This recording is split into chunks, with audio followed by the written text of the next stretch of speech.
there's nothing confirmed about Laylat al-Isra, nothing.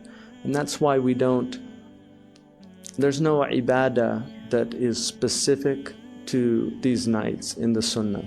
That's true. And if people say there is, it becomes a bid'ah. That is a bid'ah, to introduce things that aren't from the religion into the religion. So, but having said that, the ulama do take a blessing from the 27th of Rajab generally. I mean, a lot of the ulama say it's a good night because the majority of ulama do think that it is the night of the Isra, but Imam Nawawi did not. So even to say by kashf or something that it's this night, I don't think. Imam Nawawi was one of the great awliya of our tradition, but he did not agree with that opinion. There's nothing confirmed. But generally it is the night, if you look on Muslim calendars, it's the night that they put for the night of the Isra. And so it's a good night to remember the Isra just generally. The Prophet ﷺ, if you look at what happened right before the Isra, was probably the most difficult time of the Prophet's life, ﷺ. They say that the darkest hour is the one right before dawn. The Prophet ﷺ had gone to Ta'if, and he had been rejected by the people of Ta'if. But worse than that, they really humiliated him. I mean, you can't humiliate in reality dignified people. It's not. But they attempted to humiliate him, because humiliation is really an internal experience more than, I mean, somebody can denigrate you, but humiliation is something you experience. I was so humiliated. People, that's what they say. So when you say he humiliated me, it's really, you're saying I allowed myself to be humiliated by him, because people can't really humiliate you. They can be disrespectful, but it says more about them than it does about you in reality. So you can allow yourself to be humiliated. Now the Prophet ﷺ also said, "Al-mu'minu la yudhillu nafsah." A believer shouldn't ever humiliate himself. And what Sidi Ahmed Zarruq said, that it meant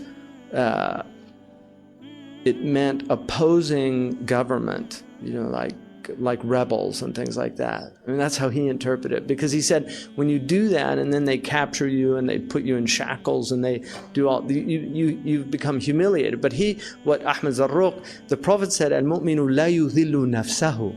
The believer doesn't humiliate himself, which really means that it's you that's humiliating yourself. It's not somebody else. It's you that's doing it. But you can cause yourself to be humiliated by doing stupid things. So what the Prophet ﷺ was doing was the most honorable of things. There was nothing dishonorable about it, and there was nothing that should have warranted what happened to him. Whereas when you go against a government, for instance, and oppose them, you've basically done something that justifies their response, because that's how they're going to respond. They're going to respond by humiliating you. So in essence, you've humiliated yourself by putting yourself into a position like that. So when the Prophet ﷺ went to Ta'if, he was basically looking for people to give him protection so that he could do his da'wah. And they didn't respond. But worse than that, they sent the servants out to throw rocks at him. Some of the children threw rocks at him, and he actually had, his feet were bloodied from that, and he was very distressed about it, because it was like his last hila. It was his last strategy. He was doing the asbab. Even though his trust was completely with Allah, he was doing the asbab. And that's why his dua is so interesting, because, well, there's two things that are interesting. One is who comes to him at that time when he goes to he's sitting under the tree. Who comes to him? The Christian man, Addas, and Nanawi. And where was he from? Because he asked him, "Where are you from?" What did he say? He said he was from Nineveh.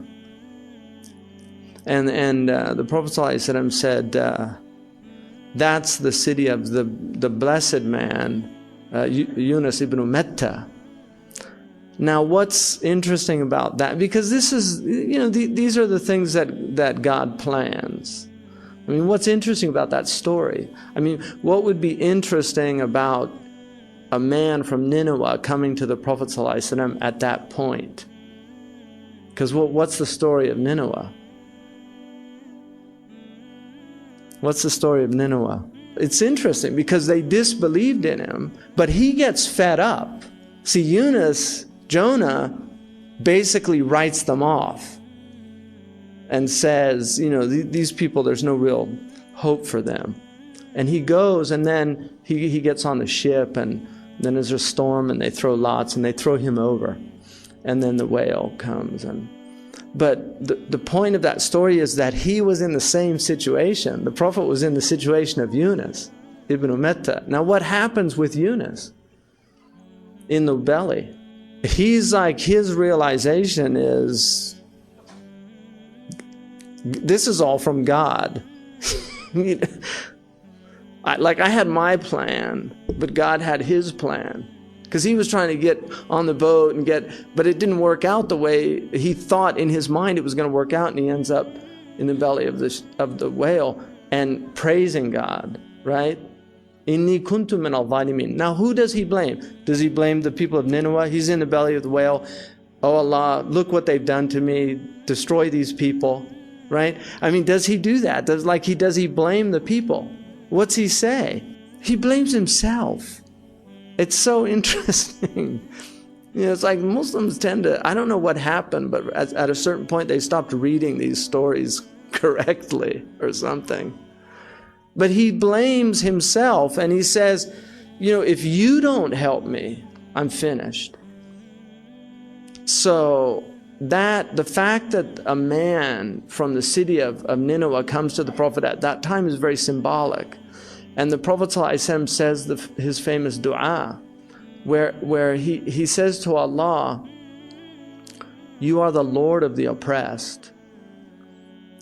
And he said, I don't have any strategy, قَلَّتْ حِيلَتِي. I don't really have a strategy to do it. I've tried everything that I can. But then he says, I don't know who you're going to send me to. Is it an enemy that will treat me horribly, or some stranger that doesn't know who I am? There's no warmth, there's no help coming from them. إِلَى مَنْ تَكِلُونِي. But then he says, but if you're pleased with me, if you're pleased with me, then I don't care what you do to me, as long as you're pleased with me. In other words, whatever the circumstances you put me in, I'm not going to complain about them, as long as you're. And then he said, وَالْعَافِيَةُ أَوْسَعُ.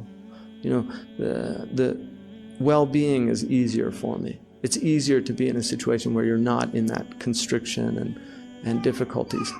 But what's interesting about that is he said, that I ashku ilayka hawani ala nas.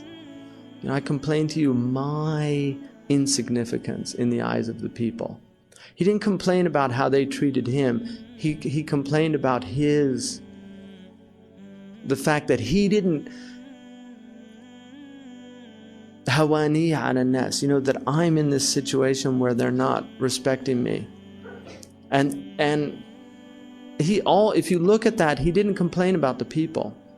It's very interesting. It's very similar to what Jonah did. And one of the things the Prophet said, لا تفضلوني على الأنبياء. Do not prefer me over other prophets.